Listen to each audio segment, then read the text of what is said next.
बाणासुर ने प्रार्थना की कि जमलू उसके राज्य में ही शासक के रूप में रहें और उसकी प्रजा की रक्षा करें।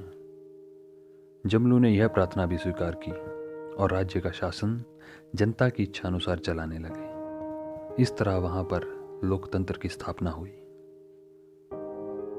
मलाना वासियों की माने तो वह खुद को सिकंदर का वंशज बताते हैं। इस बात की पुष्टि के लिए कोई ऐतिहासिक सबूत तो नहीं, लेकिन उनके अनुसार जब सिकंदर भारत पर आक्रमण करने आया था, उस दौरान कुछ सैनिकों ने सिकंदर की सेना छोड़कर यह गांव बसाया था।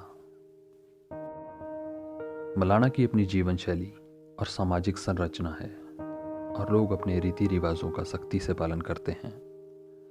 यह गांव भारत का हिस्सा होकर भी भारत के संविधान को नहीं मानता।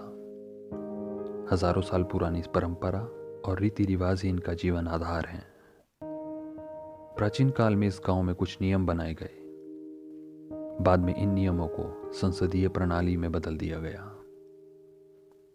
मलाना की सामाजिक संरचना वास्तव में ग्रामीणों के अपने शक्तिशाली देवता में अटूट विश्वास पर टिकी है।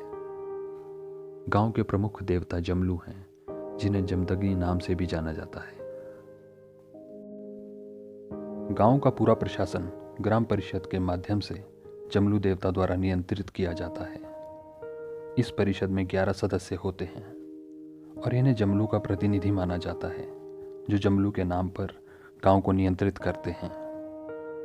गांव एक द्विसदनीय संसद द्वारा शासित होता है, जिसमें निचले सदन को कनिष्ठांग और उच्च सदन को ज्येष्ठांग कहा जाता है। सदन में हर तरह के विवादों का फैसला होता है।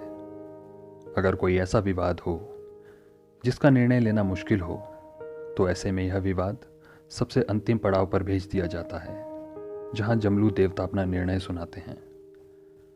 देवता का निर्णय एक विचित्र तरीके से किया जाता है।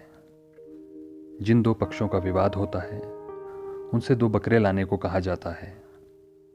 दोनों ही बकरों की टांग में चीरा लगाकर उसमें बराबर मात्रा में जहर भर दिया जाता है और फिर बकरों के मरने का इंतजार किया जाता है। जिस पक्ष का बकरा पहले मरता है वह दोषी होता है।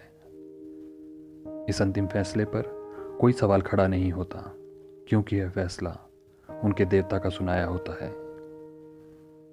देवता का निर्णय किसी भी विवाद में अंतिम होता है और किसी भी बाहरी अधिकारी की कभी आवश्यकता नहीं होती।